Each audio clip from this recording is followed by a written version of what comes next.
Journal d'Oran, bonjour à vous, amis du matin, et bonjour à vous, fervents, on va dire, de bons téléspectateurs qui nous suivent chaque matin et éventuellement chaque mercredi. Eh bien, je le rappelle, aujourd'hui, nous sommes le 3 mai 2023. Eh bien, si on parle un petit peu de la, on va dire, de la température, eh bien, il fera dans les entre 30, 31, ça peut atteindre jusqu'à 32 pendant le week-end. Donc, vous aurez à faire des petites balades, descendre en mer. Et c'est ça, la région d'Oran.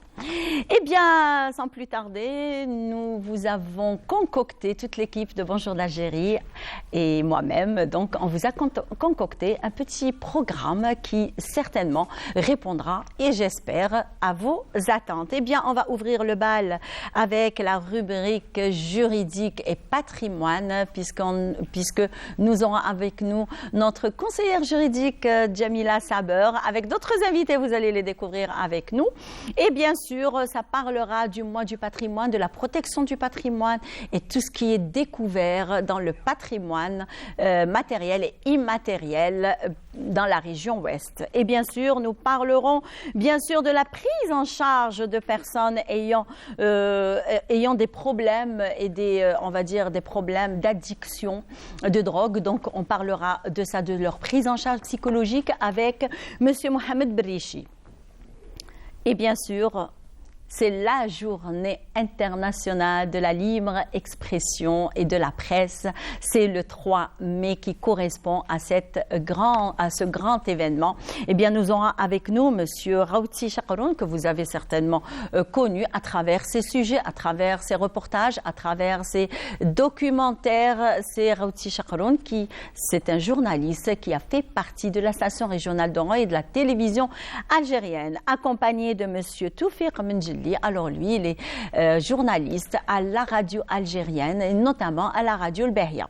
Et bien sûr, ils seront accompagnés de Houeri Hassani, et bien cette voix qui emporte et qui faisait toujours des reportages sur le sport à la radio locale. Et comme on commence toujours en beauté, eh bien on finira toujours en beauté avec un jeune artiste, Oussama Belatoui, qui viendra. Alors il va nous chanter, il va nous faire des reprises du patrimoine. Alors je vous laisse tout ça pour le découvrir avec nous en fin d'émission.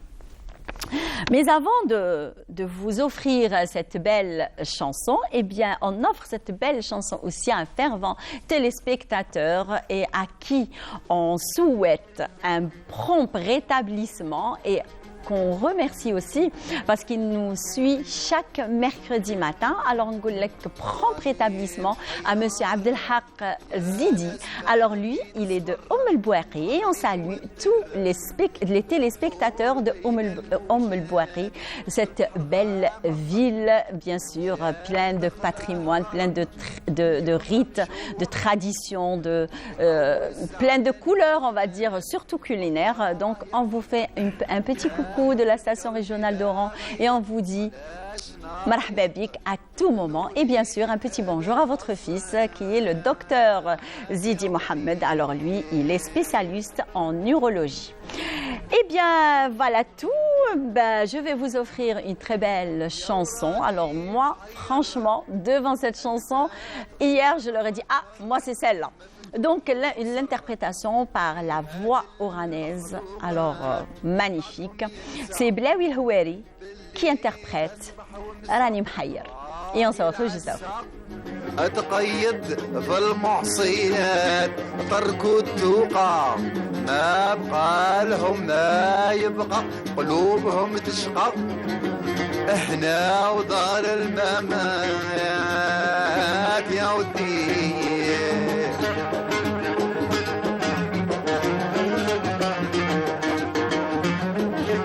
يا ناس ارجعوا بركاكم ما ترتعوا عودوا اسمعوا الأقوال ربي الحياة طريقنا باينة الإسلام يزين حالنا يرفع شاننا ويكون لنا نجاة الإسلام رحمة بين أفراد الأمة ماهوش غمة ولا طريق الصعوبة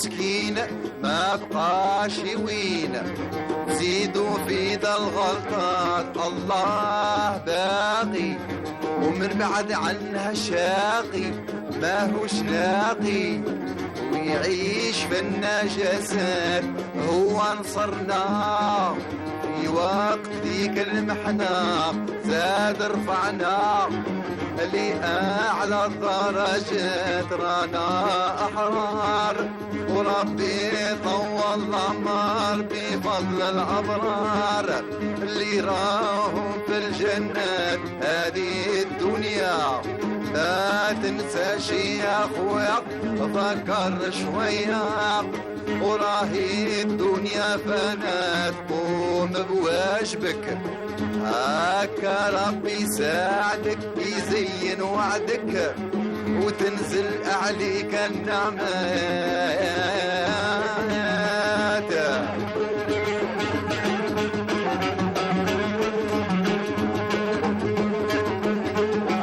وراهي الأقوال بغير أفعال الضال لا هيش حلال عنصر المهلكات كل شي في الدين مسطر هو مبين والله المعين بالعلم والثقافات العلم نور عظم بين البحور يرد المغرور ويفتح الطرقات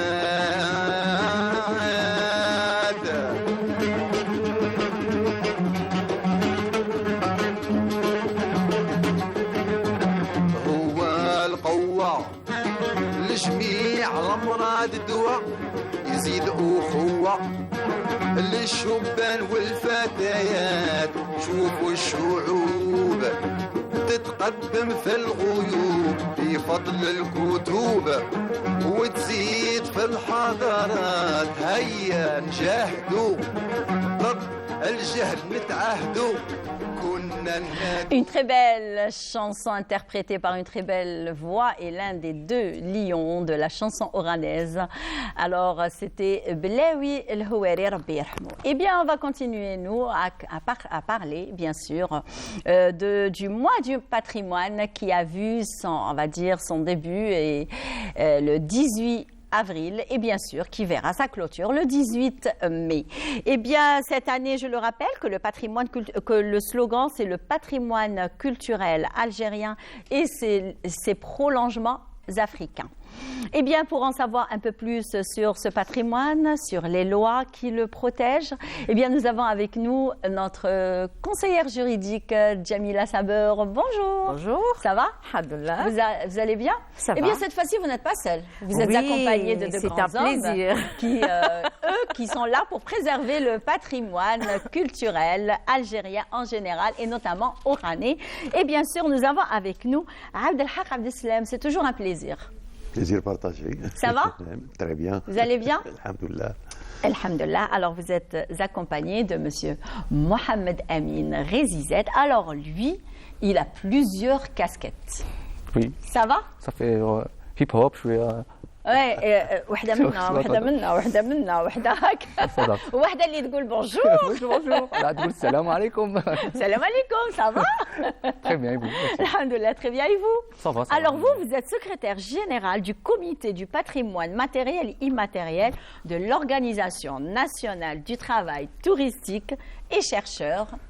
Il faut prendre le souffle pour l'annoncer. Exactement, voilà, c'est pour ça que je vous ai dit, c'est trop long là. Oui, bien sûr. Ça va? Présidé par M. Abdelkader Zouit, que je salue. Très bien. D'accord. Et... À qui on dit bonjour? Bonjour. Bonjour, salam alaikum. Donc voilà. Très bien. Merci pour l'invitation déjà. Merci à vous d'ailleurs, ça fait longtemps. Je suis honoré. On vous a reçu très longtemps là, parce que vous étiez dans le côté, mais vous l'êtes toujours dans le côté artistique. Bien sûr. Donc ça fait quand même des années. 13 ans. La première fois que je suis passé avec toi, ça fait 10 ans. Ça ne me rajeunit pas. Hein. On a fait des piges. C'est toujours un plaisir de vous recevoir également, sur le plateau également. de Bonjour d'Algérie. Donc, je rappelle à nos chers amis téléspectateurs qui sont en train de nous suivre, eh bien, le slogan cette année du mois du patrimoine, c'est le patrimoine culturel algérien et ses prolongements africains. Alors, pourquoi? que signifie justement ce slogan « Maître Saber Jamila ». Très bien. Donc, comment c'est que rien n'est fait d'une manière anodine? Donc, tout a une raison, tout a une histoire.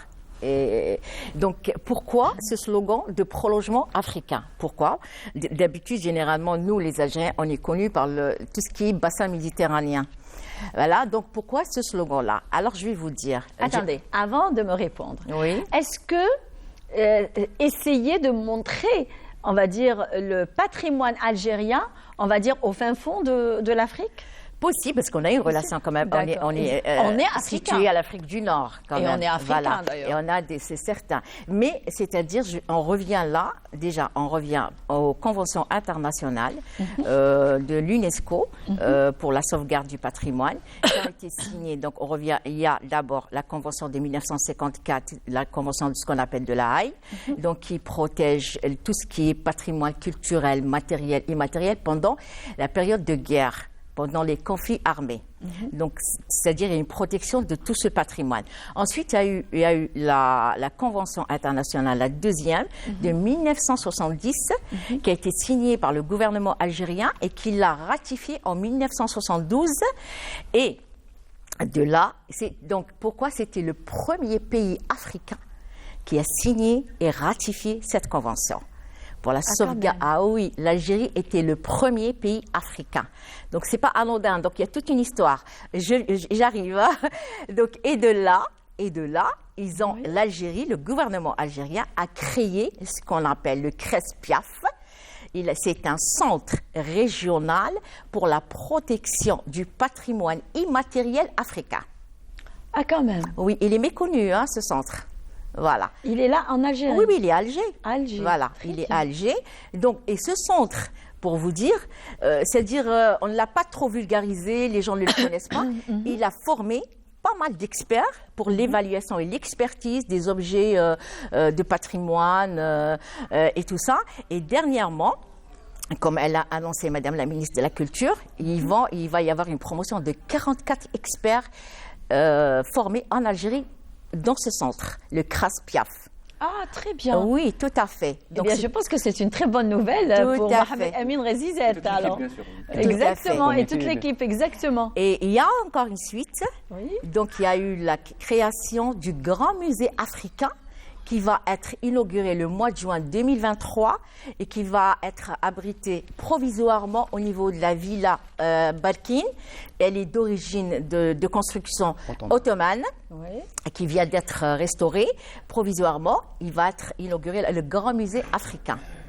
Donc, c'est pas anodin. Moi, je pensais que c'était le Grand Musée africain, que c'était le nouveau musée du Caire.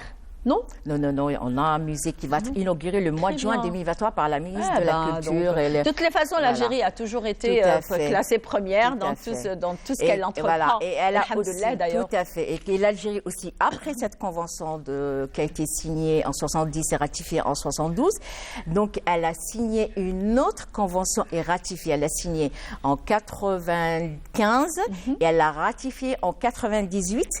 Ça, c'est très intéressant. C'était pour la restitution de c'est-à-dire tous les objets de patrimoine qui soient mobilier ou immatériel qui a été volé, spolié.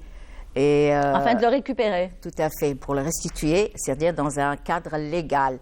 Et ce qui se fait au fur et à mesure et tout ça, et ça, ce qui fait vraiment plaisir, sincèrement. Et ça continue. De toutes les façons, nous sommes bien protégés par notre gouvernement, alhamdoulilah. Tout à fait. Donc, ils vont certainement récupérer tout ce qui nous a été volé. Récupéré, ils continuent à récupérer. Oui, d'ailleurs, ils mobilisent, ce qu'on a vu, c'est pas seulement le ministère de la Culture qui est mobilisé, le ministère des Affaires étrangères, le ministère de l'Intérieur, le ministère de la Défense. Pratiquement plusieurs parce ministères. Il y a une exportation des objets qui sont volés, une exportation, il y a une importation aussi. Exactement. Voilà. Tout à fait. Eh bien, avant de continuer avec vous, alors là, je m'adresse à vous, Abdelhak Abdeslam. C'est toujours un plaisir de vous recevoir sur le plateau de Bonjour d'Algérie, surtout pendant le mois du patrimoine. Donc, et là, c'est que aujourd'hui, vous nous proposez plusieurs circuits pour l'occasion. Mais quoique vous, le mois du patrimoine, pour vous, c'est toute l'année. Oui, le patrimoine mérite d'être... Ça va depuis la dernière fois? Ça va très bien. Alors, des balades? Oui, oui, il y a cette année, ça commence à frémir un peu sur le plan touristique, donc on reçoit... Oui, j'ai pu apercevoir hier oui, pas mal de touristes qui reprennent après cette crise du Covid qui a paralysé le secteur. Donc il y a une reprise et on sent un bon frémissement. Hein, pour Oran? Pour Oran et pour toute l'Algérie. Pour toute l'Algérie, oui. Très bien. Donc nous, en fait, en tant que je suis membre d'une association, c'est Bel Horizon. Bel Horizon, oui. Donc, dont l'objet, c'est la préservation. Qui œuvre toujours à la préservation du patrimoine. Et nous sommes partis d'une idée. Pour préserver le patrimoine, il faut d'abord le faire connaître. Et pour le faire connaître, il faut amener les gens sur le terrain. Et c'est ce qui nous a permis de créer des circuits touristiques pour la population oranaise. On a fait énormément de randonnées, de visites guidées, etc. Moi, j'en ai fait beaucoup, hein, d'ailleurs. Voilà. Mais c'était beau, c'était magnifique, parce qu'en se baladant, on découvre des sites magnifiques, des vestiges architecturaux aussi magnifiques. Ce qu'on a, c'est vraiment un vrai trésor patrimonial. Hein. Oui, et il y a beaucoup de choses encore qui restent à découvrir, à disons, faire connaître, créer des circuits, soit généraux, soit thématiques. Donc, nous avons, à partir de... l'association a été fondée en 2001, et à partir de cette date, nous avons créé des circuits, la fameuse randonnée, qui a été connue notamment pour le 1er mai. Ce que j'ai aimé, c'est quand on faisait le rassemblement à la place d'Armes, c'est-à-dire... Place du 1er novembre, et de là, on part jusqu'à Moulay Abdelkader. Alors déjà, à la place du 1er novembre, c'est qu'il y a des vestiges architecturaux tels que l'APC d'Oran, qui est un vestige magnifique, le théâtre qui s'appelait l'Opéra d'Oran. Je pense qu'il a été construit en 1900. Il a ouvert ses portes en décembre 1907. Voilà. J'étais pas loin. Exactement. Quand même, hein. Oui, non, ça va. Bien. Il y a l'obélisque de la bataille de Sidi Ibrahim aussi, qui est importante. À l'effigie de l'émir Abdelkader, quand il a gagné la bataille de Sidi Ibrahim. C'était en 1845. 45, la bataille s'est déroulée. J'étais pas loin, hein, finalement. Non, ça va. Ça va, bien. Très bien. Donc, on partait de là et on montait jusqu'à Moulay Abdelkader. Mais avant de monter... Voilà, ça nous permet de traverser le vieil Oran. Voilà.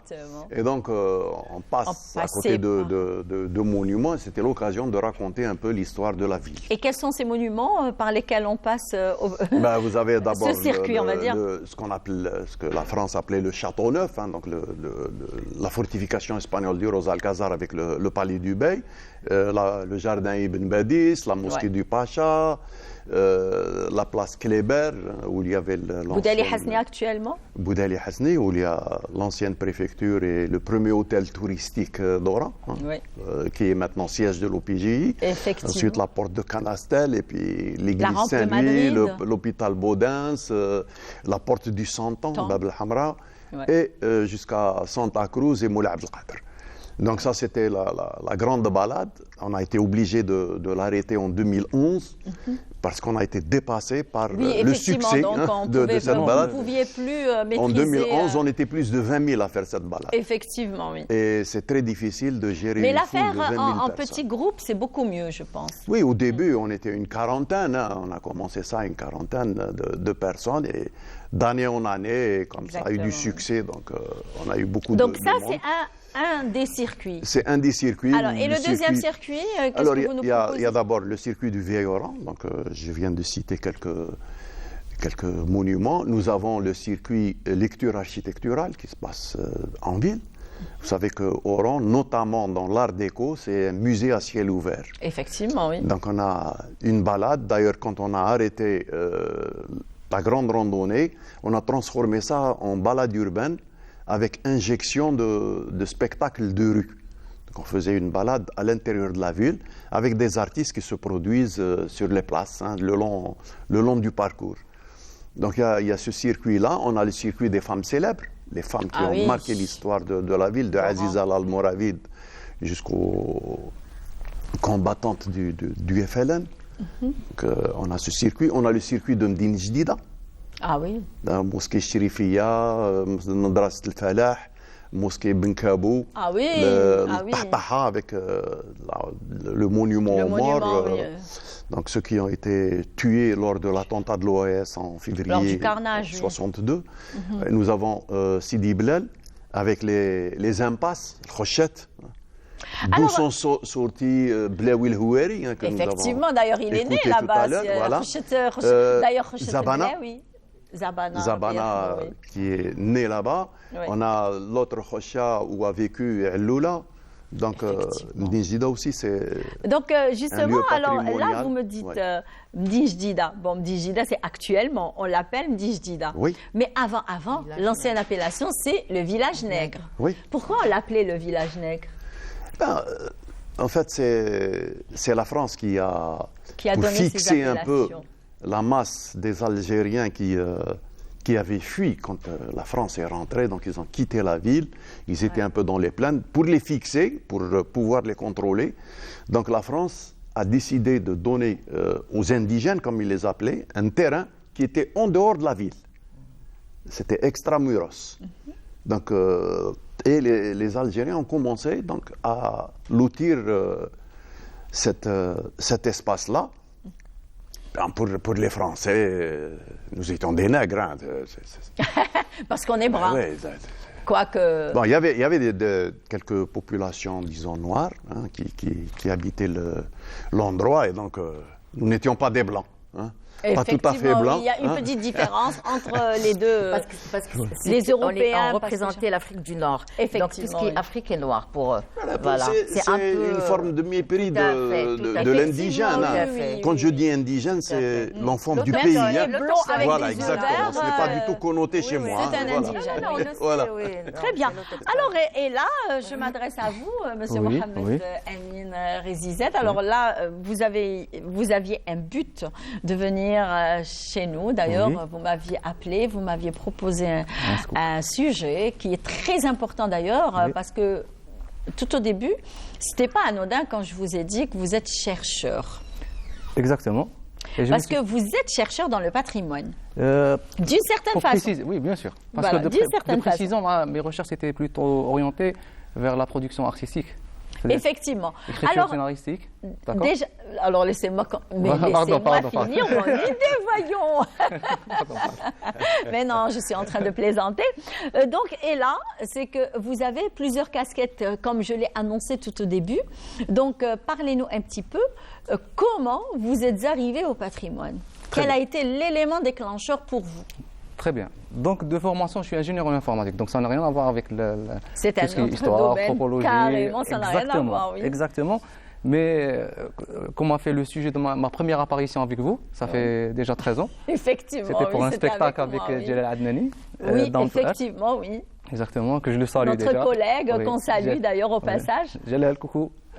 Coucou. Voilà. Donc, depuis, je me produis dans c'est-à-dire tout ce qui est théâtre. C'est l'écriture surtout, hein. C'est écriture de pièces théâtrales. Et depuis 2018-2019, suite au Hirak, puis le Corona, Covid, je me suis isolé un peu de la scène. Donc j'ai commencé à faire des recherches pour enrichir les textes. Parce qu'un texte, c'est-à-dire un scénario, une histoire, c'est un univers. Effectivement. C'est une population, c'est des convictions. C'est une grande imagination aussi. Exactement, d'accord. Donc là, pour enrichir les textes, je devais faire des recherches, c'est-à-dire côté anthropologie, histoire, pour atteindre la vraisemblance de l'histoire, c'est-à-dire et l'imagination, pour que ça soit cadré et pour faire vivre, c'est-à-dire l'histoire au lecteur. Et l'imagination, pour que ça soit cadré et pour faire vivre, c'est-à-dire l'histoire. De là que j'ai commencé à m'intéresser à quelques notions, parce que je suis plus sur le fantastique, écriture fantastique.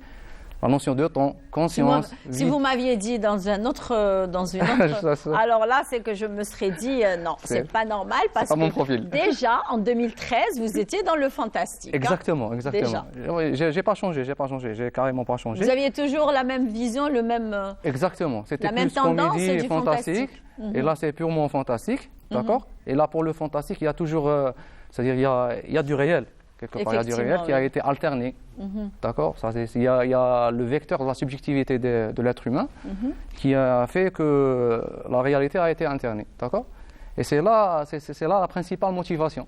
Pour comprendre Alors ces vous avez mécanismes. fait une, on va dire, parce qu'on ne peut pas vraiment s'étaler dans ce truc, parce que là c'est indirect, donc on est obligé de, on a un certain timing à respecter.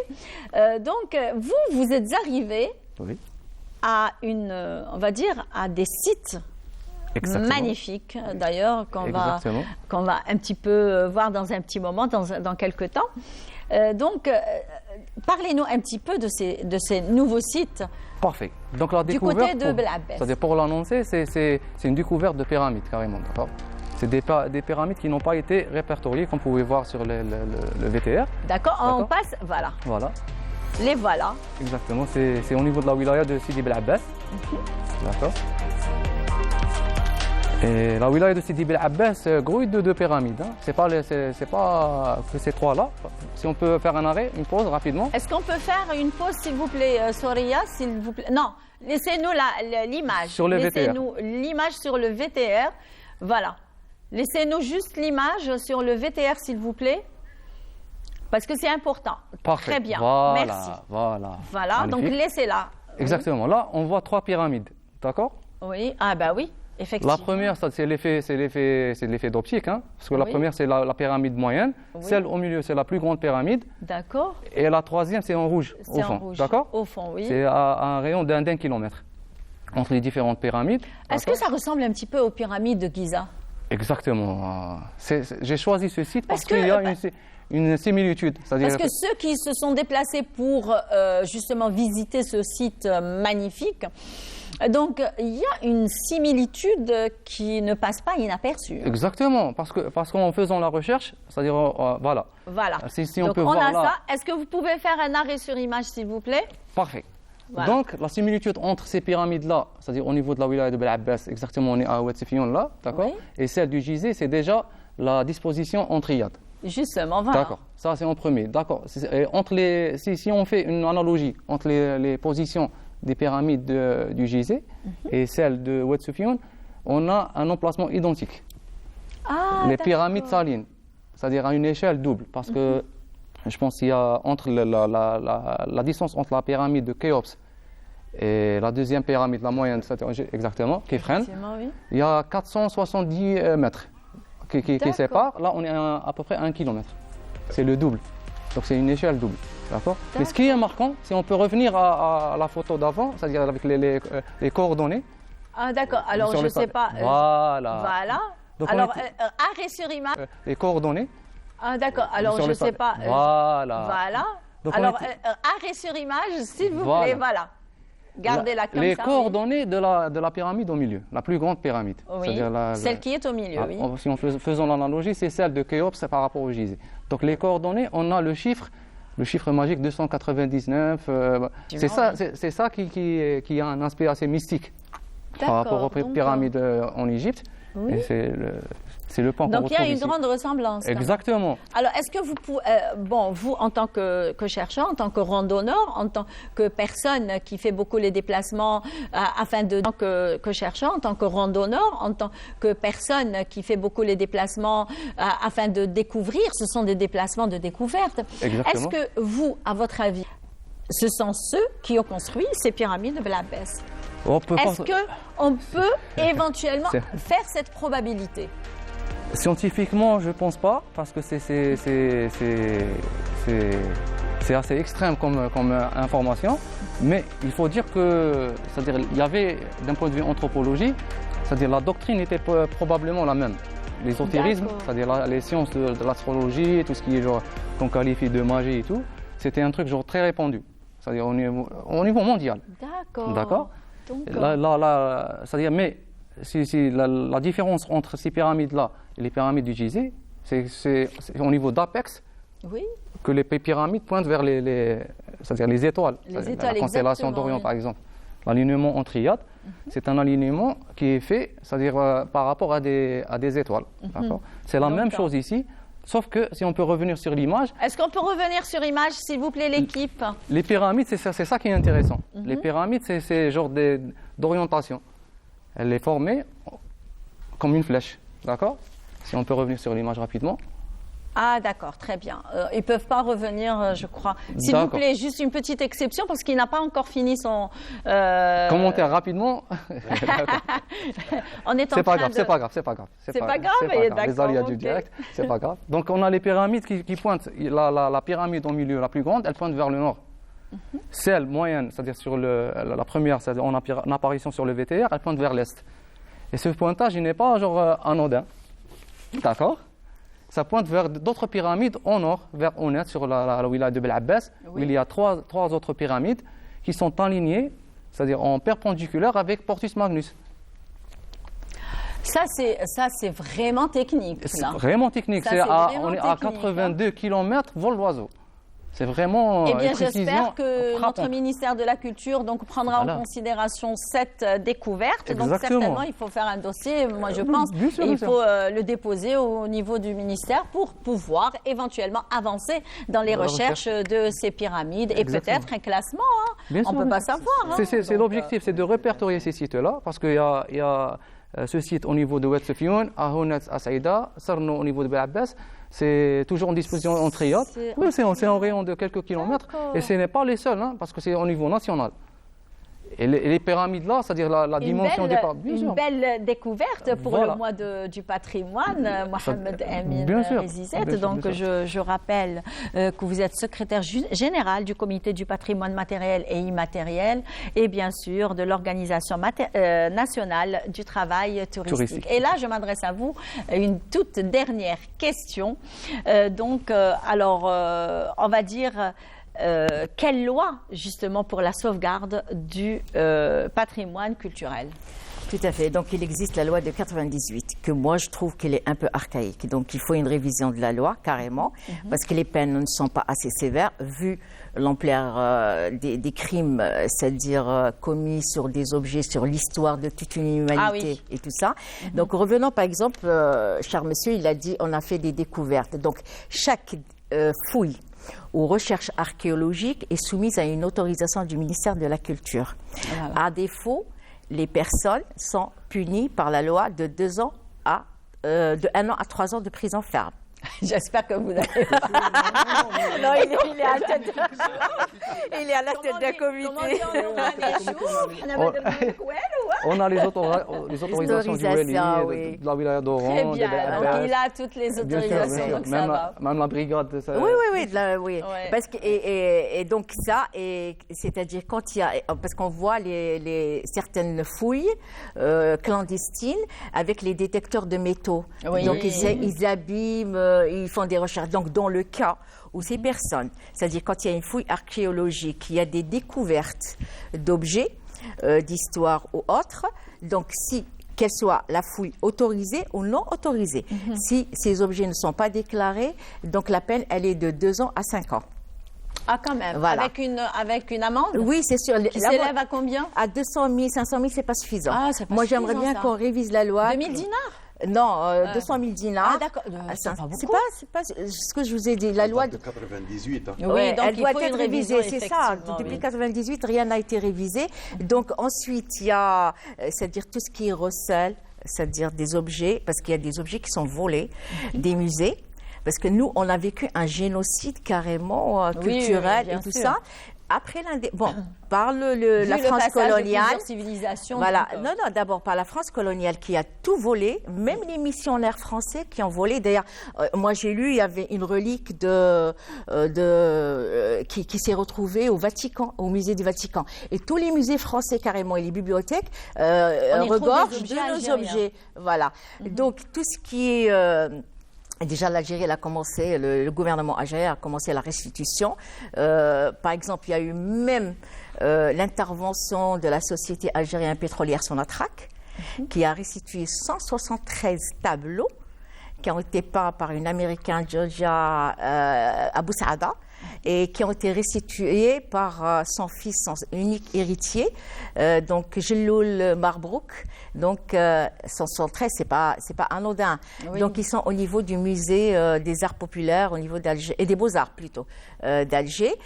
Donc, on a restitué pas mal de choses. Et la dernière, voilà, il y a eu, avant que je parle de la restitution, il y a eu création. Faire vite, parce que là, on arrive 2005, à la fin de notre.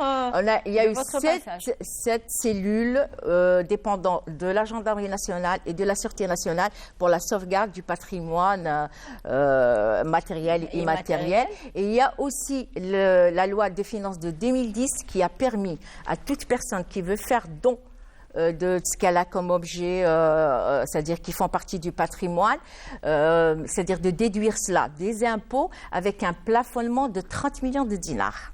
Eh bien, ça va. Voilà. Donc, il y aura certainement une révision dans ce sens-là. Et de toutes les façons, un dernier mot, Abdelhak. Oui, je voudrais juste revenir sur les circuits parce que, en fait, les circuits, c'est des prétextes pour connaître encore plus la ville. Effectivement. Et dans l'association, on a créé aussi des circuits thématiques. Effectivement, oui. Dont le circuit des écrivains célèbres. Ah oui, ça c'est vrai. Ces circuits-là, d'abord, nous avons Albert Camus, donc, qui a vécu 18 mois à Oran. Donc, il y a des écrits sur la ville. D'abord, La Peste, hein, oui. Le prix Nobel de littérature. Ça se passe à Oran. Hein, voilà. Donc, il y a pas mal d'écrits où il parle de la ville. Et ça a été justement un prétexte pour faire une balade à Oran sur les traces d'Albert Camus. Nous avons un second écrivain qui, lui, est oranais. C'est Emmanuel Robles. Oui. Donc, lui aussi, il a écrit sur Oran et nous avons un circuit Robles. Autre écrivain, ça, ce n'est pas encore très bien connu, c'est Cervantes. Bon, oui. On sait que Cervantes a été captif à Alger pendant 5 ans, mais on ne sait pas qu'il a visité Oran. Il est venu ici en 1581, envoyé en mission par la couronne, il est resté 2 mois, et quand il était là, on lui a raconté le fameux siège d'Oran par Hassan Pacha, qui avait, donc, en 1563, assiégé la ville, une grande bataille. Donc, il a vérifié, il est passé, il a inspecté un peu les fortifications oranaises. À l'époque, c'était espagnol. Hein, donc, oui. Et de là est sortie une pièce qui n'est pas très connue, pièce théâtrale, qui s'appelle El Gallardo espagnol, oui. Le vaillant espagnol, oui. Et dont l'action se situe à Oran. Eh bien, voilà. Et donc, on a créé aussi un circuit sur cette question-là. Hein. Donc, un écrivain aussi dont le passage n'est pas très connu, c'est Guillaume Apollinaire. Il est passé à Oran. Et la liste est très longue, d'ailleurs, oui. sur les écrivains on peut penser à d'autres. Hein. Par Justement. exemple, pour le moment, je pense, peut-être qu'on peut créer un circuit Abdelkader Alloula. Pourquoi pas? Pourquoi pas? Ça, c'est une ingénieuse idée, hein, voilà. On va dire. Donc, en fait, il y a énormément de personnages sur lesquels on peut bâtir un circuit. Un circuit. Très bien. Donc, on vous verra la semaine prochaine avec un autre sujet qui est en relation avec le mois du patrimoine. Marhaba bik, c'est toujours un plaisir. Merci, Maître Djamila Saber, et merci à Monsieur Mohamed Amin Rezizet. Alors, je vais vous dire, parce que là, c'est très long pour moi. Alors, c'est le secrétaire général du Comité du patrimoine matériel et immatériel et de l'Organisation nationale du travail touristique et chercheur multidisciplinaire. Et voilà. Donc, merci à vous. Merci. Donc, je vous garde avec moi justement pour découvrir avec nous un sujet très important qui a été fait et signé par Nebi Noui, le rédacteur en chef de la production de la station régionale d'Oran, sur, on va dire, voilà, le fort de Boussemroun. Et on se retrouve juste après. Résista aux aléas du temps et aux vicissitudes de l'homme. Témoin d'un passé glorieux. Édifié depuis le XVIIe siècle dans une zone géographique en amont, entourée d'une chaîne de montagnes à relief accidenté, à proximité de l'Oued, source de vie et de stabilité pour les riverains. Demeure aujourd'hui une source de fierté des populations locales. صباح الخير، كيف راكم؟ لاباس، السلام عليكم، مرحبا بكم. لاباس. ما ديرون جيتي والو. قالوا لنا تعرف انت القصر مليح. تشربوا لاتاي؟ لا احنا خدامين، احنا قالوا لنا تحوس بينا القصر الا بغيت. ما كاش مشكل، صحه. مرحبا بكم، معليش نروح معاك. الله يسلمك، احنا قالوا لنا تحوس بينا القصر الا بغيت. ما كاش مشكل. عبدو ارواح قعد لي هنا، ارواح. هضروا كنت جي.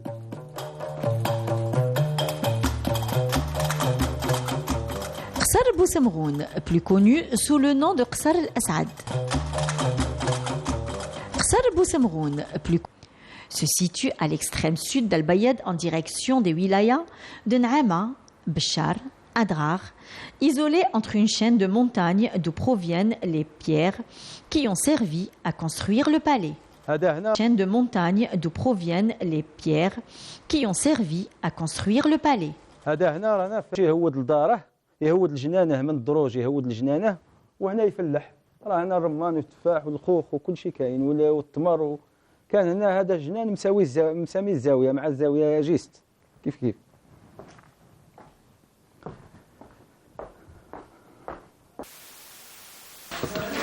الناس كانت تسكن غير الفوق زمان ما يسكنوش في البروميي دائما في البروميي ما كانش رودشورسي دائما الناس تسكن الفوق خاطر لتحت دايرين على الزوايل ومنا كان ممر للنساء خاطرش النساء ما يروحوش منا هذا الطريق تاع الرجال وهذه منا للنساء نقولوا له النقب باللغه الامازيغيه نقولوا النقب صافي مرا منقبه دائما يكون الاحترام وسموه النقب ندخلوا منا ونخرجوا في الحاره الاخرى في الزنقه الاخرى كما نقولوا ومن هي يروحوا للرجال والجامع.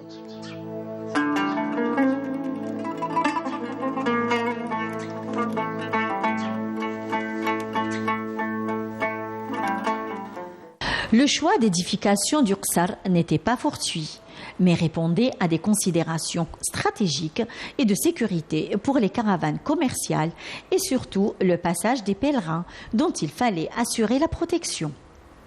Le Qsar a porté plusieurs appellations comme Oued al-Asnam ou Oued al-Safah, en référence aux pierres avec lesquelles a été édifié.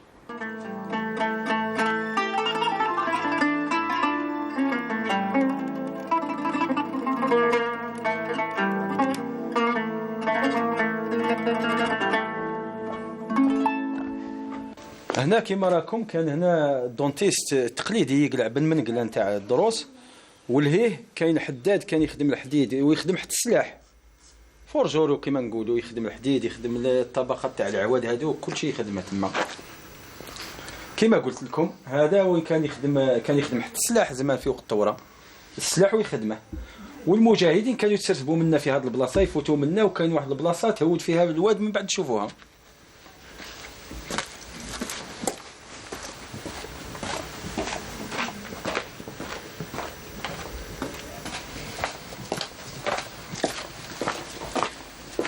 هنا كما قلت لكم كانوا يفوتوا من المجاهدين ويهودوا ويسربوا في الواد يهودوا الواد ويروحوا من لهي الواد.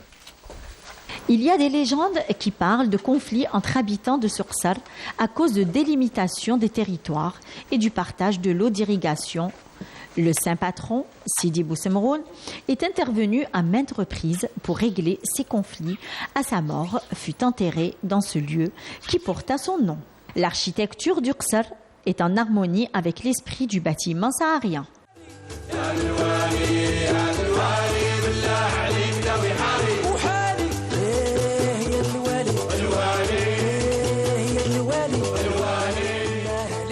Pour le bâti, il a été question d'utiliser des matériaux naturels pour lutter contre les aléas climatiques, dont l'argile, la pierre, les troncs de palmier. Le Qsar épouse les caractéristiques du bâti, type islamique, mais la population de Bousemroun est issue des tribunes amazighes de Zneta. La vieille mosquée située au milieu du Qsar est en elle-même un chef-d'œuvre dont l'édification remonte au début de la conquête islamique de la région. Lieu culte entouré de maisons enchevêtrées et sur son flanc sud se trouve l'école coranique. La Zawiya Tijaniya, l'un des sites présents au Qsar de Bousemroun, attire un grand nombre de disciples de cette confrérie soufie qui viennent visiter le mausolée de ce saint patron et se recueillir à sa mémoire.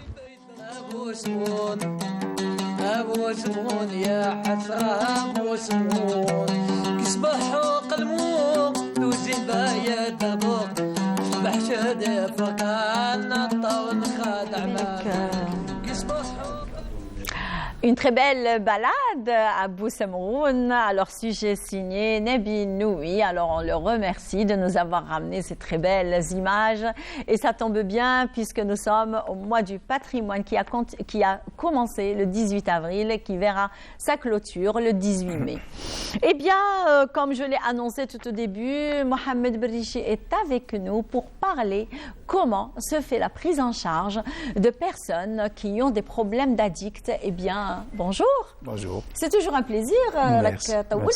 Merci beaucoup. Un plaisir partagé. Belle lurette. Hein? Et je suis là. Et voilà. Tu es revenu quand même. Bien sûr. Très bien. Alors aujourd'hui, nous allons parler d'un sujet qui est très important. Ouais. C'est comment se fait la prise en charge psychologique des personnes à problème d'addict. Ok, bonjour. Bonjour Imam, bonjour aux caméramans, téléspectateurs. C'est normal, retour au bercail. Okay. Retour à la source. Hein? Bien sûr, c'est normal.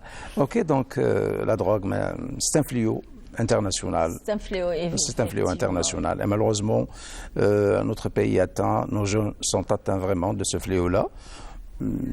Alors, en parlant premièrement du côté social, psychologique, pourquoi l'enfant, parce que maintenant l'enfant, nous étions en train de parler de l'adulte, maintenant on parle de l'enfant qui est en train de prendre. C'est malheureux. Voilà, exactement, parce qu'on a fait des investigations, on a trouvé des enfants aux écoles primaires qui sont en train de prendre et c'est malheureux c'est vraiment malheureux.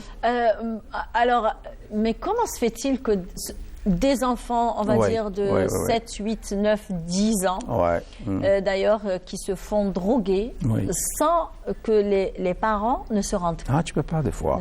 Des fois, tellement que... Comment se fait-il? Tellement que c'est vraiment secret que tu ne peux pas savoir exactement si ton enfant est en train de prendre ou non. Ok, des fois il dort, des fois il y a un changement psychologique, un changement physique, mais avec le temps... on se dit à la hikber, c'est bon. Exactement, voilà. Alors, comment la première prise en charge d'un produit. Surtout que là, le psychologue, le médecin, éventuellement, il est devant une personne, alors qui a mis un mur de béton entre lui et le monde extérieur. C'est-à-dire qu'on a devant nous un sujet qui est très, très, très difficile à atteindre, tel que, on va dire, devant une personne agitée, anxieuse, limite... Qui a des hallucinations aussi. Des hallucinations, limite violentes. Exactement. Donc, comment vous faites pour les maîtriser? C'est ça le problème. Qu'est-ce qui se passe, par exemple? Qu'est-ce qui se passe en prenant une drogue? Une drogue qui n'importe quelle drogue. Donc, premièrement, la première des choses, c'est la drogue. Donc, elle va directement au système limbique.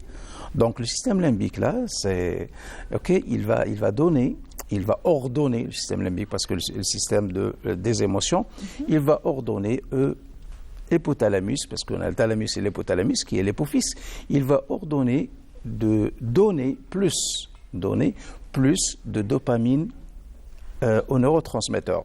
Ce dopamine-là, cette hormone-là, qui est l'hormone de la joie, l'hormone de la force, donc elle va donner ça. Donc le consommateur, il va ressentir une paix, il va se sentir à l'aise, il va sentir une force en même temps.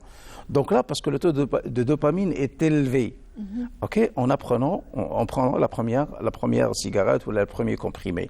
Au fil des jours, donc, le neurotransmetteur va être familiarisé avec ce produit-là.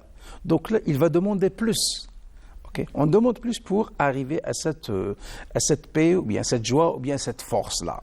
Donc, en commençant, en ajoutant la dose, donc le système nerveux sera vraiment fragile. Système nerveux, système immunitaire, système digestif. Donc, tous les systèmes seront détruits avec ce produit-là. Alors, à partir du deuxième mois, troisième mois de la consommation, donc il va être faible et les hallucinations commencent. hallucinations, il va voir des images, des gens qui parlent avec lui. Qui n'existent pas. Exactement, c'est l'imagination, donc c'est le plus fort, c'est le plus intelligent. Et là, donc il rentre dans une autre maladie qui est l'estime de soi ou bien le désestime de soi. Et il faut une alarme pour la prise en charge de ces cas-là. Et comment vous prenez en charge justement ces personnes? Ok, premièrement, la première des choses, de quelle façon? Oui. La première des choses. C'est très difficile. C'est trop difficile même. Parce qu'il y a un changement. Il y a un changement. Voilà. Il y a un changement du mécanisme du Surtout si du la cerveau. personne n'a pas envie d'aller consulter. Exactement. C'est-à-dire il est obligé parce que c'est les parents qui le prennent chez le psychologue, c'est le médecin. Et si la personne est forcée d'aller voir le médecin, ça c'est encore pire. Donc là, la situation s'empire de plus en plus parce qu'il n'accepte pas, il ne veut pas. Oui. Quand il ne veut pas, on ne peut rien faire. Donc premièrement, il faut qu'il veut. Vraiment, il décide vraiment. À partir de là, on peut faire beaucoup de choses. Et il peut être secouru, donc il n'y a pas de problème. Mais il faut qu'il accepte. Donc, parce que là, il y a tout un tremblement, il y a toute une destruction de son corps, ce cerveau, ainsi de suite. Même le mécanisme du cerveau, même il y a le thalamus, il y a même... Il y a même d'ailleurs qui se drogue avec l'injection, il y a avec... voilà, donc on est en train de voir un petit peu les différentes drogues. D'ailleurs, pour ceux qui ne connaissent pas, pour ceux qui n'arrivent pas à situer, à mettre une image sur le mot drogue. Donc voilà, c'est ça. Donc il faut vraiment surveiller ces enfants, surtout quand ils sont en bas âge, et surtout et surveiller aussi leur entourage. Exactement. Parce que les enfants, ils déteignent, c'est-à-dire ils sont vulnérables. Donc, et n'importe qui peut déteindre, d'ailleurs, sur la personnalité. Oui. Très bien. Alors ça, c'est l'image de la drogue qui fait un ravage en Algérie. Donc, c'est Fouad Blaha qui nous l'a... Voilà. Voilà. Donc, il faut faire très attention aux enfants. Aux adolescents surtout, parce que là, il faut vraiment être à cheval derrière vos enfants, chers téléspectateurs, parce qu'on ne peut plus, maintenant c'est l'affaire de toute une société, donc il faut vulgariser, il faut sensibiliser, il faut parler, c'est pas parce que, alors une maman, comme on dit en arabe, donc il ne faut pas, il faut le dire au papa, il faut le dire au grand-père, il faut le dire on va dire aux oncles, pour que toute la famille soit présente pour lutter contre ce fléau et pour essayer un petit peu de tirer l'enfant du gouffre. Secouru, Donc il y a la prise en charge. Maintenant on parle de la prise en charge. On a dit même l'Hippocom qui est spécialisé dans tout ce qui est histoire, tout ce qui est mémoire, donc il sera atteint. Donc c'est pourquoi je dis qu'il y a une perturbation du système nerveux. Donc là, la prise en charge. Premièrement, tout prenant, tout addict, est en train de souffrir à l'intérieur. Il est en train de souffrir psychologiquement. Donc, quand il décide, et là, il y a une souffrance, il faut, premièrement, la prise en charge, diagnostic, parce qu'il y a des... Parce qu'il faut chercher quand même l'élément déclencheur. Exactement. Et le produit qu'il est en train de prendre aussi. Parce que chaque produit, il a un effet sur le... C'est la raison pour laquelle qu'on vous a montré un petit peu... Exactement, un changement physiologique et psychologique. Donc là, prise en charge médicamenteuse, il faut qu'il prenne les médicaments. Et après, la prise en charge psychologique. Et là, on arrive à un stade qui est très important. La prise en charge sociale, qu'elle est très importante. Comment reprend le patient ou bien l'addict la vie sociale. Et là, oui. Ça, c'est très important. Mais c'est une étape vers la fin. Donc, nous, on se concentre beaucoup plus sur la prise en charge psychologique de l'enfant et même de son entourage. Donc, certainement, vous allez le recevoir en famille. Parce que pour connaître un petit peu l'élément déclencheur et comment, justement, arriver à ce que cette famille puisse régler le votre de leur enfant. Donc, et c'est l'affaire de toute une famille. C'est le diagnostic. Donc, merci pour votre intervention. intervention. Donc, certainement, on vous recevra Inch'Allah. dans d'autres occasions, notamment peut-être la semaine prochaine, Inch'Allah, pourquoi pas, Inch'Allah, pour ouais. continuer à parler de ce fléau. Ouais. Et sous un autre angle, donc la psychologie est très vaste. Oui, exactement. D'ailleurs. Oui, très très vaste aussi. Ouais. Merci. Je vous en prie. Alors, toujours un sujet alors signé Nabil Noui, notre rédacteur en chef de la production. Et cette fois-ci, on va dire comment fabriquer une selle de cheval. Eh bien, on ira la voir du côté de... Je vous laisse découvrir ça en sujet. En cuir lisse aux bordures entièrement estampées à la main, un aspect ferme tout en assurant un amortissement efficace, totalement flexible, dont la légèreté de la selle offre une liberté de mouvement totale. Sellier est plus qu'un métier, c'est un art parce qu'il œuvre dans l'esthétique et nécessite beaucoup de passion et patience. Maniant la matière première noble qui est le cuir et les fils de dorure. Tel maître Nordin Garmit, artisan qui tient à transmettre son savoir-faire et son expérience à ses frères qui désirent apprendre. Ce métier spécialisé dans la selle arabe devenu une référence. دونك بعد ما كملنا المراحل تاع التفصيل هذوك كما شفتوا يبقى لنا التبلاع ضرب. عندنا هذا القدح وهذو الورايات كبار تاعه وهذا القربوس وهذو الورايات صغار تاعه وعندنا لجنه. اول حاجه اش نديروا؟ نقصوا هذو يسموهم الحلات. وين نقصوهم بعد كي نولوا نبلعوا يدخل فيهم القدح هنا والقربوس. الحاجه الاولى نبلعوا الجناب في بعضها. نبلعوا الجناب في بعضهم كما راكم تشوفوا هنا نبلعوا الجناب. هذه يسموها التبليع، هذه يسموها الصارمه نبلعهم في بعضها. ومن بعد نبلعوا قدح ونبلعوا القربوس في بعضها كما راك تشوف رانا مصرمين هنا. ومن بعد نبدا نفوزوا القدح والقربوس في الجناب هذو بالفتله، هذه يسموها الفتله. هذه يسموها كي نبلعوا السرج يسموها الصارمه، هذه تبلع تاع السرج يسموها الصارمه.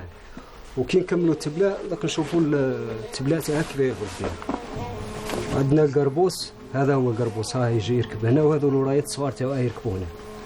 وعندنا الجناب هذو زوج شغل كي نبلعوهم هذه يسموها الصارمه نبلعوهم وتبقى لنا المرحله التاليه هذه نديروا السفيفه تاع نركبوها ونفوتوا هذه الخيطه. اول حاجه نفصلوا كما راه كان يفصل نفصلوا الجناب في زوج الاود كما كنقولوا. نفصلوا القربوس ونفصلوا القدح، نفصلوهم نديروا لهم الكرتون تحت. هذه الكرتون باه المجبود ما يقعد مستر. ونرشموهم، هذه الديس هذه يسموها الرشيمه هذه. ومن بعد نأمروهم مجبود، هذه الرشيمه نأمروها مجبود. هذه راك تشوفوا التعمار تاع المجبود كيف. دونك عندنا هذا الجنب هذا كما راك شفتوا كانوا يعمروا فيه. بعد ما يتأمر كاع نقلعوا له الكرتون تاعه في لي بياس الجنب هذا الاول والزوج والقدح والقربوس تاعه. كي يتعمروا نقلعوا لهم الكرتون ونديروا لهم لا دوبلير كما كنتوا تشوفوا في السطاره الاولى هذه سام. ونعاودوا نبلعوها هذه كما كنا نقولوا الصارمه تاعها وصوالح، ونديروا لها المرحله التاليه تاعها سفيفه وتكون كامله السطاره. هذه السطاره يسموها راهي الديسه فيها شويه خفيفه يقولوا لها نص عماره. والمجبود هذا راهي مأمره بالمجبود الاصفر وكاين المجبود الابيض. وعندنا هذه السطاره هذه ثاني نخدموها بنفس الطريقه اللي خدمنا هذه. عندنا هنا مأمره بالمجبود الابيض نديروا لها قبل الكرتون كما كنا نديروا فيه هذه، ومن بعد نقرأوا الكرتون نديروا لها لا دوبلير تاعها ونبلعوها كما كنا نشوفوا في الطريقه تاع السطاره السالكه. Soigneusement étudié, chacun de ces accessoires, chaque détail requiert les techniques manuelles les plus fines. En commençant par utiliser le chasse-peau pour la découpe judicieuse du cuir à la main, puis par l'abacar qui permet à la finition des bords du cuir afin qu'il ne soit pas tranchant. Passage oblige par la rainette afin d'encastrer la couture pour éviter son usure. Utilisant la pareuse pour affiner le cuir et éviter les surépaisseurs. Passage inévitable par le rembordage pour replier le bord d'une pièce de cuir afin que la coupe ne soit pas visible. Et enfin, l'ornement de fil d'or vient agrémenter cette belle réalisation. Nordin Garmi. Une très belle réalisation. Eh bien, on va dire, c'est des mains de fée qui fabriquent ces selles de cheval et c'est notre patrimoine puisque nous sommes au mois de patrimoine. On remercie Nabi Noui de nous avoir ramené ce beau sujet. Merci beaucoup. Eh bien, le 3 mai qui correspond à la Journée internationale de la liberté d'expression de la presse, eh bien, nous avons avec nous 2 monuments du journalisme. Alors là, dans la radio, et l'autre que vous avez eu à découvrir, à suivre ces reportages, à suivre ces sujets. C'est Monsieur Rawti Chakroun, c'est notre exemple. C'est toujours un plaisir et je suis très émue de partager avec vous le plateau. Bonjour. Bonjour Imen, merci de nous avoir invités pour ce plateau pour débattre un petit peu sur le 3 mai, la Journée internationale de la presse.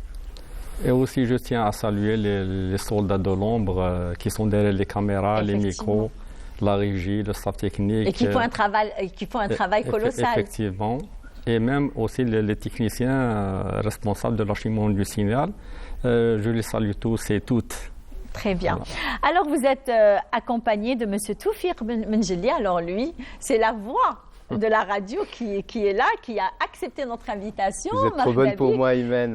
Merci d'avoir accepté la nôtre. Donc, merci beaucoup. Merci beaucoup à vous de nous avoir invités, d'avoir pensé à nous inviter, à nous réinviter. C'est toujours un plaisir. Oui, c'est un plaisir vraiment partagé. Plaisir, oui. Et on est d'autant plus heureux de venir ici pour célébrer dans la communion ensemble cette journée internationale de la liberté de la presse, dite de la liberté de la presse, dont on célèbre donc le 30e anniversaire. Rappelons que il y a 30 années, l'Assemblée générale des Nations unies a proclamé le 3 mai sur une initiative africaine, il faut le rappeler, a initié donc cette journée et l'a proclamée comme journée internationale de la liberté de la presse. Très bien.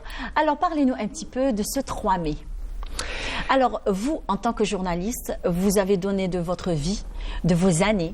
Vous avez passé toute une vie de journalisme à informer, à être présent là pour le téléspectateur, pour le public, pour les Algériens. Alors, le 3 mai, que représente pour vous le 3 mai ?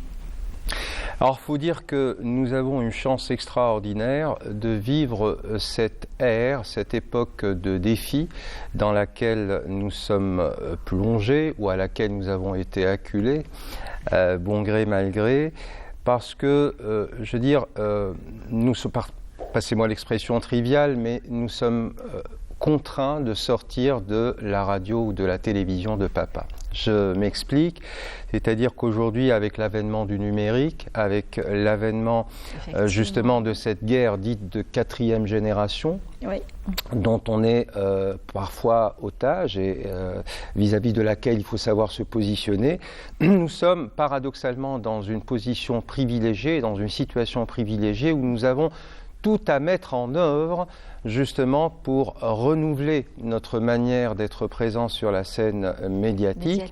Et non seulement régionale, nationale, régionale, mais aussi internationale. Hein. Nous savons que nous vivons aujourd'hui dans un village planétaire où la communication circule de façon très fluide. Donc comment se situer en tant qu'Algériens fiers de leur passé, à l'évocation par exemple de la Journée internationale de la presse, de la liberté de la presse, qui a été donc proclamée au début des années 90. Rappelons qu'à l'époque, l'Algérie a payé un très lourd tribut au nom de la liberté de la presse, et nous avons perdu pas mal de collègues à cause justement de leur combat pour la liberté et pour la loyauté informative qu'ils ont pris, j'allais dire, comme un devoir et comme un cheval de bataille indissociable de leur personne, et ils l'ont payé de leur vie. Donc tout cela pour dire que nous n'avons de leçons à recevoir de personne en matière de liberté de la presse, et aujourd'hui, nous avons voire plusieurs atouts à faire valoir pour justement nous positionner dans cette jungle, si je puis dire, de l'information qui a encore du mal à se structurer et à se pacifier. Très bien. Monsieur Rawti Chakroun, le 3 mai.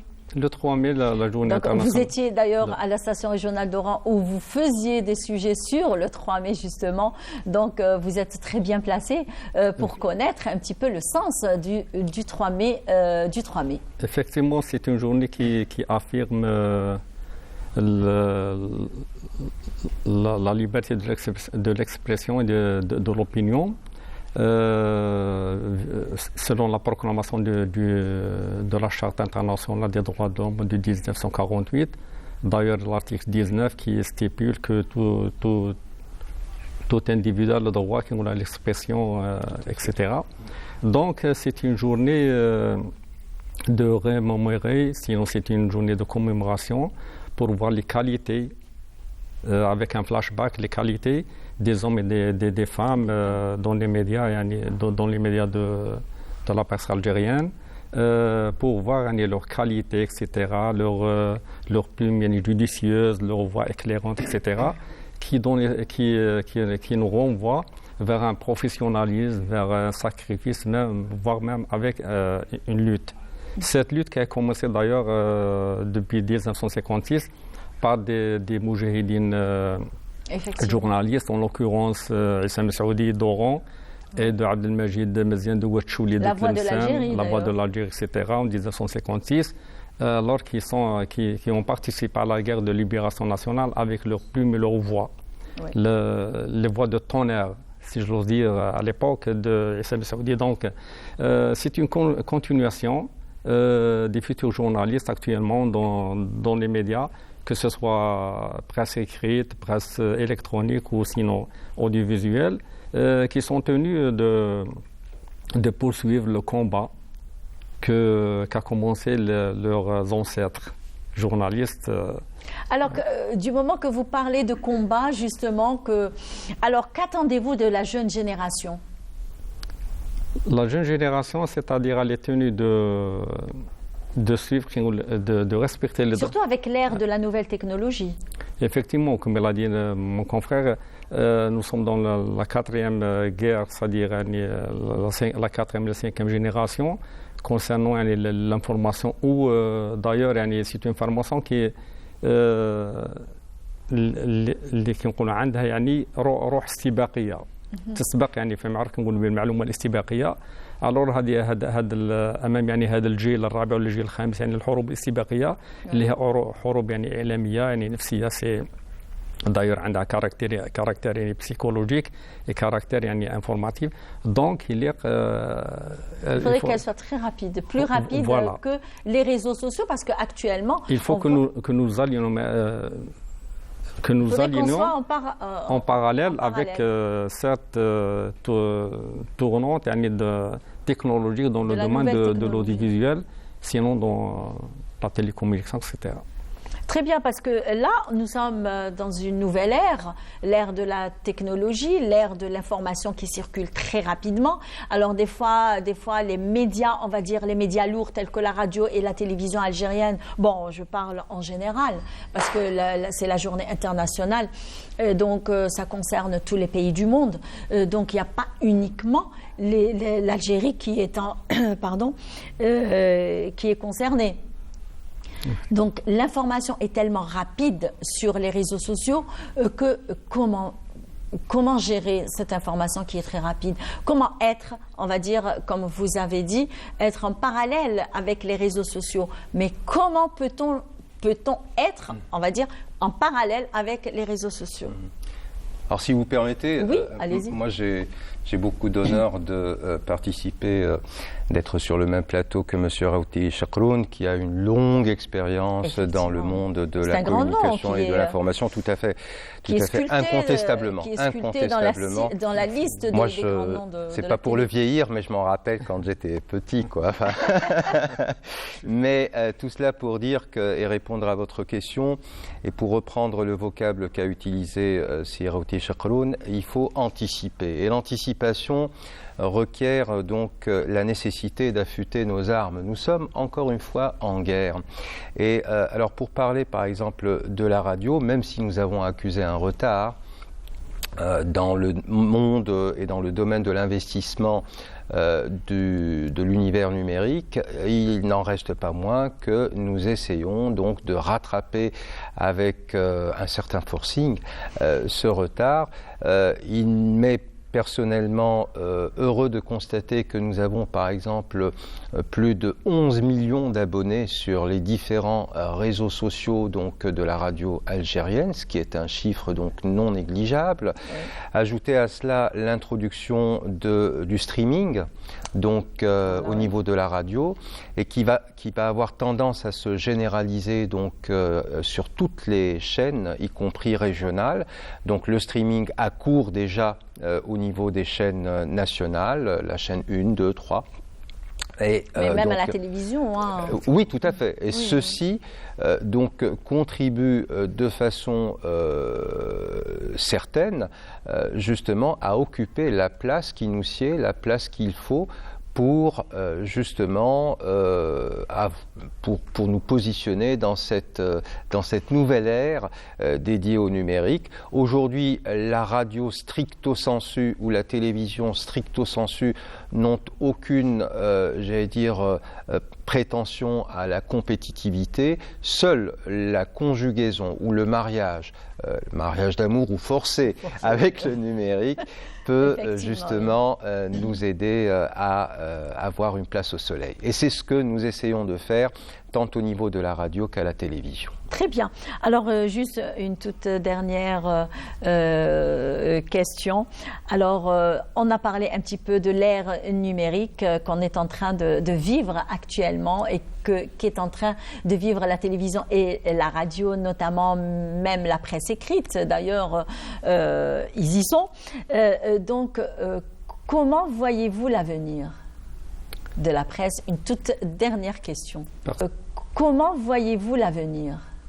يكون يعني تحدي إعلامي حاصل للصحافة الوطنية يعني بمختلف ربما يعني شقيه يعني السمعي البصري المكتوب إلى الإلكتروني لأن الآن في زمن ربما يعني في زمن الصورة خاصة كلمة التلفزيون لار دو ليماج كوم لا دي غولون باخت في زمن الصورة وهذه الصورة يعني لابد أن تعكس يعني القيم والواقع الجزائري والنضال أيضا نتاع النخبة الإعلامية التي ضحت يعني قديما وحديثا وايضا مطلوب على الجيل مثلا الجيل الصحفي مثلا ربما يعني الحاليين انهم يواكبون ما بدأه الاولون يعني في en tant que lutte en tant que sacrifice etc. pour l'intérêt si j'ose dire du pays de la nation et du peuple algérien et de sa révolution يعني qui a marqué le monde entier à travers son histoire. Effectivement, très bien. Donc, merci messieurs. On arrive à la fin de notre petite entrevue. Donc, on a fait un petit peu le tour. Donc, merci beaucoup. Merci à vous. C'est toujours un plaisir de partager avec vous le plateau. Et on espère que c'est pas la dernière. Donc, monsieur Rawti Chakrounak Fidark, de toutes les façons, on n'a pas à vous inviter. Je vous remercie, mes salutations à tout le monde, les confrères de la presse, toute presse confondue, aux techniciens, etc., à nous, à nos anciens, etc. Je vous remercie. Et bonne fête à tout, on va dire, à tout le monde aujourd'hui à l'occasion de la Journée internationale de la liberté de la presse. Eh bien, pour ce grand événement, eh bien, on vous offre cette belle chanson interprétée par un jeune, c'est Oussama Belatoui. Mais avant cela, donc, il y a les familles Noui et Charef qui présentent un joyeux anniversaire à leurs deux petites presse.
Prêté par une très belle jeune voix de Oussama Blatoui.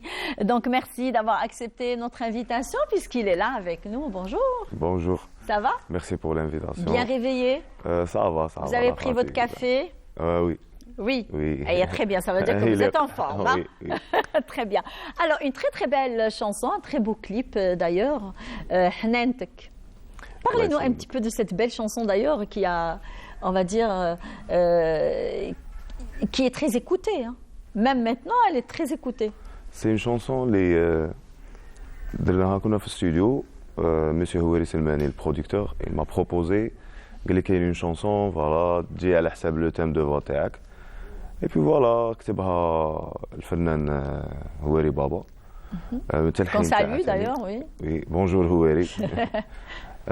من توزيع مهدي ليلجي. وبنطاطا c'est le filmmaker. Très bien. Donc on revient à vous, Oussama Blatoui. Si je viens moi vers vous et je vous dis qui est Oussama Blatoui? L'artiste, bien sûr. L'artiste.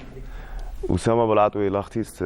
Surtout en sachant que vous êtes sorti de la grande école de Al-Hanwa Shabab. La 7e édition. Oui. C'était en 2016. Al-Hanwa Shabab, c'était le début de ma carrière. C'était des bons moments qu'on a partagés, fait la musique, تعلمنا بزاف صوالح. Et puis voilà, bon, أنا ما وصلتش بزاف في المسابقة في la compétition. Mais sinon درت quand même شوية تاع لي فام كثريتها لي فامي بوني لي فامي. Que vous a ramené Al-Hanwa Shabab? Votre passage à Al-Hanwa Shabab? Beaucoup de choses. Al-Hanwa Shabab déjà تعلمك comment être artiste. في le vrai sens parce que كي تكون اكاديميك parce que c'est une académie كيف فاهم علمونا لا ميوزيك علمونا كيفاش نهضروا كيفاش نتعاملوا مع لي فان مع المعجبين كيفاش في لاسين ثاني كاين واحد الصوالح كنا ناقصين فيهم اي دونك ميم ثاني تعرفنا بزاف فنانين دونك الميليو ارتستيك زاد كبر وكنا صغار شويه ما كناش نعرفوا مي الحمد لله بهذيك ليكسبيريونس بدينا نقدموا. Très bien. Alors, et dans quel style vous placez? Bon, avant de chanter le rail... Alors, attendez, oui. Moi, en tant que, on va dire, auditrice, hein, oui. Donc j'ai pu écouter cette belle voix d'ailleurs, et j'ai senti que c'était dans le rail sentimental. Oui. Ah, d'accord, donc je ne me suis pas trompée. Rail sentimental. Très bien, alors. Je me trouve bien fait le style. Déjà, avant, je chantais l'occidental. كنت نغني بوب R&B. لو كان تسمعي لو تيمبر دو فوا تاعي il est pas trop راي دونك كاين توجور اون توش اوكسيدونتال ميم انا هكا في الاستوديو نبغي نسمع هكا دي ميلودي ولا. Vous avez enregistré un petit peu le style R&B, on va dire non, pop? Pas sur YouTube ou là. D'accord. Ouais. هكا je chante parfois avec la guitare. Pour le fun. Pour le fun avec des amis. بصح نميل بزاف للراي باسكو علاه سي اوريجينال اوراني دونك ووصل للعالميه وميم لا ميوزيك تاع لي فيزيوني اي تو دونك جو مي تروف بيان في هذا لو ستيل. Il a été aussi d'ailleurs protégé par l'UNESCO, donc et on est très fiers d'avoir ce style musical oranais, on va dire pas oranais parce que c'est tout l'ouest algérien, hein, donc et là le rail il est là, il est enregistré, il est algérien et protégé par l'UNESCO. Il s'impose. Donc voilà, il s'impose. Hein, il s'est imposé le rail. Oui, hein. oui. Donc vous êtes resté dans le rail sentimental. Alors pourquoi? Est-ce que parce que votre voix, on va dire, elle s'adapte à ce style de musique? Oui, parce que ma voix عندها واحد le couloir في هذا le style. وديجا كاع اللي يسمعوني يقولوا لي نفضلوك في السونتيمونتال. السونتيمونتال. وي دونك ميم انايا جون نحس روحي بيان في السونتيمونتال باسكو كي نبدا نكومبوزي تو ميم مع شاشره لي زامي تو كيما دايوغ مهدي ليلجي نروحوا للستوديو بلا رواحنا دونك كلافي جيتار ولا ونبداو. D'ailleurs, même Anna, quand je vais le dire en oranais, aujourd'hui, donc même Anna qui se met des reprises du rail sentimental. Donc, je me suis dit, au moins, il n'est pas passé à côté d'un style de musique lié. Voilà, c'est ce que je me suis dit. Et surtout quand j'ai écouté, d'ailleurs, c'est ce qu'on va écouter maintenant, on va dire, vous avez fait un cover de Hasni Rabbi Yarhamou. Oui, là, donc, صبرت وطلع دابي. صبرت وطلع دابي. أنا معاك أنت كندير سيدي ربي خديتي حسيت بك. Je n'ai pas une très belle voix, hein. Impossible. Donc on essaye, vous essayez de nous l'interpréter en playback là maintenant. Oui, avec plaisir. Ne bougez pas, sur place, vous prenez le micro par contre. Oui. Voilà.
La chanson, mais on la fredonne de toutes les façons. Pratiquement tous les Oranais, tous les Algériens en général, ils ont appris, on va dire, du mot à mot toutes les chansons de Hasni. Et vous avez choisi de reprendre 2 chansons de Hasni, des covers. Oui. Et là, aujourd'hui, on a ajouté notre dévolu sur Sbart Otala Dabi. Alors, pourquoi avoir choisi, on va dire, de faire le cover de Cheb Hasni? Cheb Hasni, c'est l'idole de, كما يقول لك كاع لي شونتور الجيريان كاع لي جينيراسيون كاع يبغوا يديروا اون كارير كيما هو الله يرحمه. كان يغني من قلبه، كان يغني دي سوجي اللي كاع الناس يتوشيهم، حاجه اللي بريسك كاع كانوا عايشينها وما كانش اللي ما يفوتش على هذا الباساج كيف فهمتني. دونك الله يرحمه ويسع عليه. Oui. Alors vous, en tant que jeune chanteur, vous continuez un petit peu à être, on va dire, vous avez été tellement... Maintenant, je perds mes mots. Je fais Hasni Chadrt. Donc, vous avez pris comme exemple, on va dire, Cheb Hasni. Oui.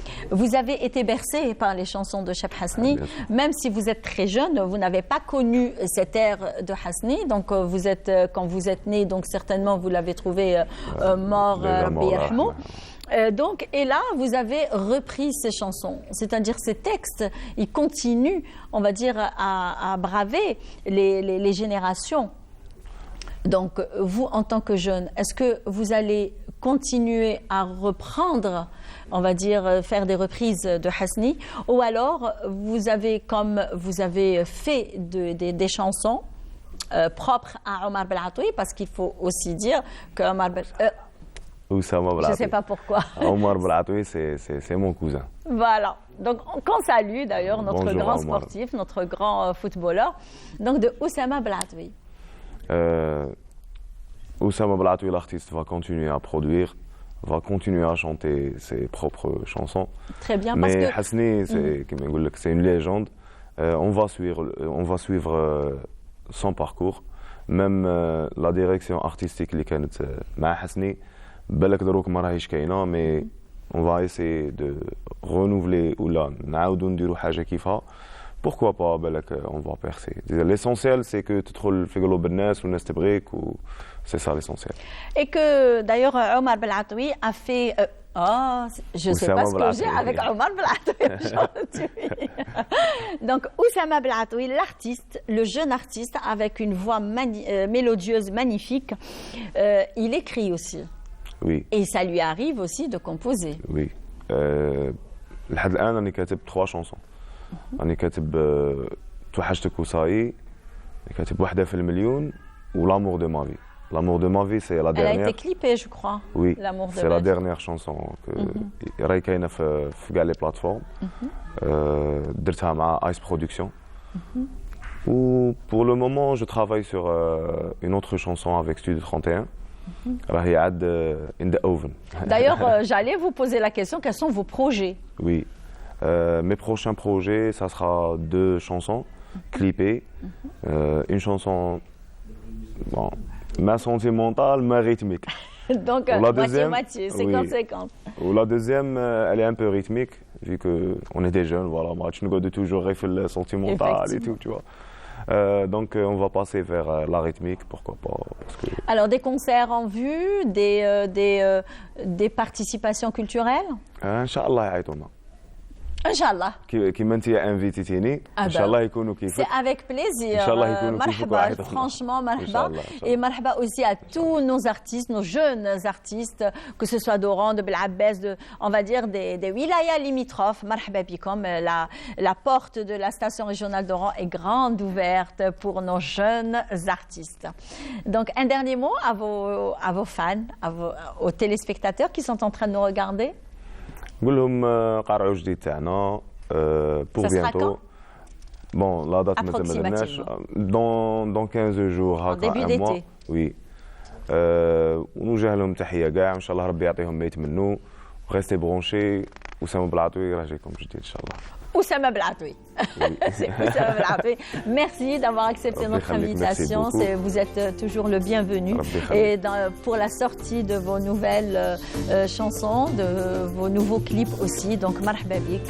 On est là pour faire la promotion de nos jeunes artistes. Marhaba bik, Oussama Belatoui. Eh bien, quant à moi, chers amis téléspectateurs, avant de vous quitter, un joyeux anniversaire de la part de Soria, notre chère chef monteuse, à sa nièce, Sheima Bouchema. Donc, joyeux anniversaire, Sheima, que du bonheur, de la réussite et une longue vie, Inch'Allah. Alors, quant à moi, chers amis téléspectateurs, on vous souhaite de passer une bonne journée, un bon week-end et à très bientôt, à la semaine prochaine, le mercredi prochain. On sera au rendez-vous, Inch'Allah. Au revoir.